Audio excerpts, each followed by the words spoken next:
It was supposed to be just another late-night commute home. Bus. Driver. A few tired passengers. Nothing out of the ordinary. But by the time the engine stopped and the last light flickered out, not everyone would make it back. This is the story of a ride that started with silence and ended with screams. If you ever find yourself alone on the last bus out of town, pray it's not this one. Meera Patel checked the time on her phone as she jogged across the nearly deserted street. 11:58 p.m. The last bus was due at midnight, and she wasn't planning on missing it. The city's night air was cool, laced with the scent of rain that had fallen earlier. Her shift at the bookstore had gone overtime again, and her legs ached from standing all day. All she wanted was to get home, kick off her shoes and collapse into bed. The street was eerily empty, save for a flickering street lamp above the lone bus stop. As she approached, she noticed a few people already waiting, a young couple whispering to each other, an elderly woman clutching her handbag, and a man in a business suit staring blankly at the road. They stood apart from each other like strangers often do, avoiding eye contact, each lost in their own world. A faint rumble echoed in the distance, growing louder with every second. Then, out of the fog and shadows, the bus emerged. It looked older than the usual city buses, black with faded silver trim, like something from decades past. No route number, no destination displayed. Just the word service, glowing faintly in red letters above the windshield. The doors creaked open. The driver didn't say a word. He wore a dark cap pulled low over his eyes and didn't look up as the passengers climbed aboard one by one. Meera hesitated for a moment, a slight unease prickling at her spine. But with nowhere else to go, she stepped inside. The interior was dimly lit. The overhead lights flickered inconsistently, casting long shadows down the aisle. The seats were worn, the fabric faded and torn in places. It smelled faintly of mildew and something metallic. Meera found a seat near the middle, away from the others, and stared out the window as the doors hissed shut. The bus lurched forward.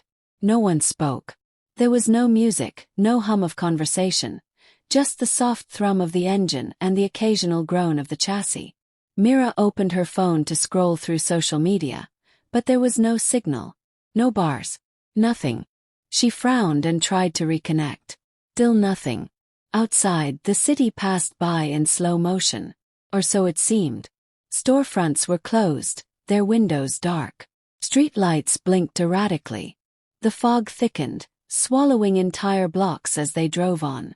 At some point, Meera realized she no longer recognized the streets they were on. It was as if the bus had turned off the main road and into some forgotten part of town. She leaned forward and looked toward the driver. "Excuse me, where exactly are we going?" The driver didn't respond. She glanced around. The couple was still whispering, but their faces were pale, almost gray. The old woman clutched her bag tighter, eyes darting back and forth. The man in the suit was now staring straight at her, unmoving. His lips parted slightly as if to speak, but nothing came out. Meera turned away, her heart pounding faster. Something wasn't right. This wasn't just a late-night ride. This was something else. Then the bus passed under a bridge, and for a brief moment, everything went completely dark.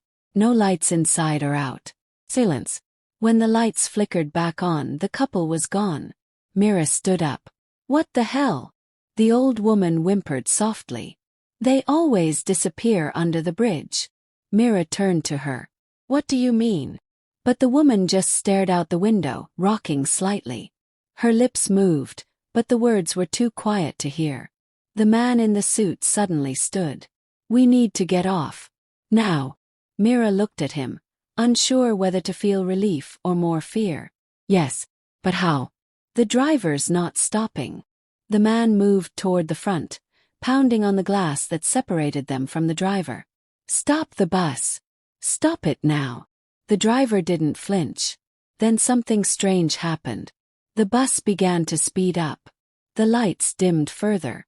The road ahead was now a narrow path surrounded by dense trees. No signs, no lights, no other cars. Myra's phone buzzed unexpectedly. A notification popped up, but it wasn't a message or alert. It was a single word on a black screen. Stay seated. Her hands trembled. She looked around.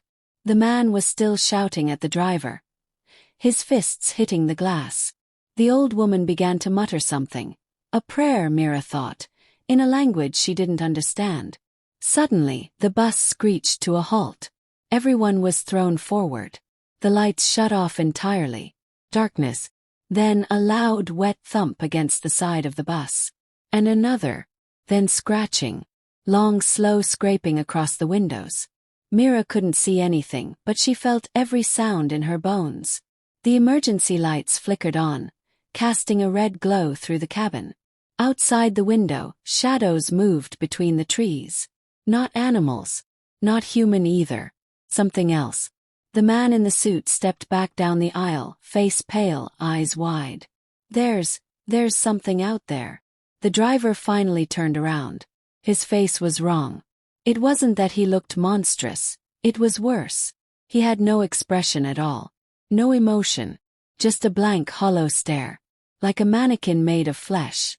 "We are nearing your final stop," he said flatly. The bus began to move again. Faster this time. The road twisted unnaturally, looping through a forest that didn't seem to end. Trees leaned over the path like watching sentinels. Mira realized the windows were fogging up, from the outside. Hands pressed against the glass, smudged and pale, dragging downward like the souls of the lost trying to get in. Or get out. The old woman suddenly stood and shouted, "We have to make a choice." "What choice?" Mira asked. But before she could answer, the bus hit something. Loud crash. The lights burst. Everything went silent. Mira opened her eyes to find herself lying in the aisle. Her head throbbed. The bus was still. The driver was gone. The doors hung open, swaying slightly. Outside was pitch black, save for a faint glow in the distance. The old woman lay motionless in her seat. The man in the suit was gone. Mira pulled herself up, stumbling toward the door. She didn't want to step off, but staying felt worse. She peered into the darkness. The glow ahead looked like a fire. Or maybe a doorway. She stepped off the bus. Her foot hit soft earth. The air was thick and heavy, and a low humming echoed around her. As she walked toward the light, the bus behind her vanished into the shadows, swallowed whole. The glowing doorway loomed ahead. Tall, ancient, made of stone, with symbols she couldn't understand etched across its surface. A whispering wind swirled around her. Voices. Screams. Her phone buzzed again. Another message. "You chose to leave." She turned around, but there was no path back. Only darkness. And behind her, something began to crawl out of the stone doorway. Something that had waited for a long, long time. The wind howled through the trees as Mira stood frozen in place, staring at the stone doorway before her. The glow that once beckoned her forward now flickered like a dying flame, revealing the shifting, writhing shape of something emerging from the other side. It was tall, far taller than any person, and its body seemed to stretch unnaturally, cloaked in shadows that didn't match the light. She couldn't tell if it had eyes, but she felt its gaze. Deep, cold, and ancient. She stepped back, her breath catching in her throat. The earth beneath her feet felt unstable, as though the very ground rejected her presence. Behind her, the forest had vanished. No trees, no road, no bus. Only an endless void that stretched out into a starless black. She was trapped between the dark and the door, and the thing now stepping fully into this world. Its form solidified, a twisted mass of limbs and bone, its skin like ash, its movements slow and deliberate. Mira's instincts screamed at her to run, but there was nowhere to go. The thing reached out a long, gnarled hand. Not to grab, but to point toward the doorway. The message was clear. Enter, or be taken. Mira clenched her fists and swallowed the scream rising in her throat. She walked forward, each step an act of defiance and fear. As she passed through the doorway, a cold wave of dread washed over her, like ice in her veins. Her vision blurred, the world spun, and then, silence. When her eyes adjusted, she was no longer in the forest.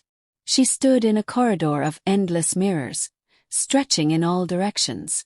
Each mirror reflected not just her image but versions of herself she didn't recognize. Some older, some younger, some wrong. One version smiled at her with blackened teeth. Another wept blood. Then a whisper echoed around her. You left the bus. Now you ride something older. Mira turned and ran, her footsteps echoing across the glass floor. She didn't know where she was going, only that staying meant madness. As she ran, the mirrors began to shatter, one by one, each breaking accompanied by a scream. Not hers, others. Dozens of voices crying out in pain, in fear. She stumbled through a cracked archway at the end of the corridor and found herself in an old, rusted bus station. The fluorescent lights above flickered like dying stars, casting greenish shadows. The waiting area was filled with old suitcases, rotting papers, and cracked benches. A sign on the wall read, "Passengers of Route 0, remain seated until judgment arrives." Mira moved cautiously toward the ticket counter.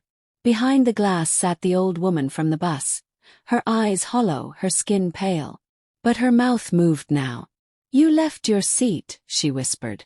"I didn't know," Mira replied. "I didn't choose this." The old woman shook her head. "You did. They all do. You step off, you step in. Where am I?" The woman reached into a drawer and pulled out a faded ticket. She pressed it against the glass. "One way. Final stop." Final stop for what? The woman didn't answer. A loud horn blared outside. Mira turned. Another bus had pulled into the station. Black, aged, and smoking from its vents. Its windows were tinted so dark they looked painted over. A door hissed open slowly, and something inside called her name. "Mira." She backed away. No, I'm not getting on that." The old woman was suddenly standing behind her. "You already did. This is just the layover." Hands reached from the shadows, pulling her toward the bus. Not physical hands but memories. Faces from her past, fears she'd buried, regrets she never voiced. Her father's disappointed eyes. Her mother's silence. A friend's betrayal. All manifesting in the dark, dragging her forward. She screamed and broke free, darting into the station bathroom, slamming the door behind her. The lights buzzed overhead. A cracked mirror reflected her terrified face. Her hands shook as she turned on the faucet. The water ran black. Then a voice from behind her. "You don't belong here, Mira." She turned slowly. It was the man in the business suit from the bus. His suit was torn, his face bloodied, but his eyes were clear. "There's still a way out," he said. "You disappeared. I thought you were dead." "I almost was. But I figured it out. They feed on fear and choices. The moment you stepped off the bus, you gave them control. But there's one thing they can't take, your will." She stared at him. "How do I escape?" He looked into the mirror. "You have to return to where you started. Back to the ride. Back to the seat. Before it finishes the route." Mira stepped closer. "But the bus is gone." "No. It's always moving. Always waiting. You just have to find the right reflection." He raised a shaky finger and touched the mirror. The surface rippled like water. "Step through. Before it's too late." She hesitated only a moment, then plunged her hand into the glass. Cold, electric pain surged through her, and the world twisted around her again. She fell, and landed hard on the aisle floor of the bus. It was moving, lights flickering, screams echoing in the distance. But it was the same bus. Her bus. The seats were mostly empty now. Shadows occupied some of them. Figures too still to be alive. But one seat, her seat, was glowing faintly. She crawled toward it. Sat down. The moment she did, a rush of warmth flooded her body. The screaming stopped. The shadows faded. The bus lights steadied. Across from her the couple was back. Silent, pale but whole. The old woman was beside them, humming softly. The man in the suit stepped down the aisle. His wounds gone. "You made it," he said. What is this place? Mira asked. The bus between worlds. Between moments. For those who make the wrong turn. But sometimes you get a second chance. The driver turned his head slightly. Next stop home. The passengers didn't speak. Mira stared out the window as light began to return. The city emerged from the shadows. Streets she recognized. Places she knew. The bus slowed. Pulled to the curb. Her stop. The door opened. She looked back once, then stepped out. The street was quiet. Normal. As if nothing had happened. But the sky looked a little different. Brighter. Behind her, the bus pulled away, vanishing into the fog. Her phone buzzed. New message. You stayed seated. You remembered. You're free. She smiled, tears forming in her eyes. Then deleted the message. And walked home. But every night after, she couldn't help but look out her window toward the empty road. Listening for the distant rumble of an engine. Wondering if one day, she might be tempted to board again. And if that next time would be the last.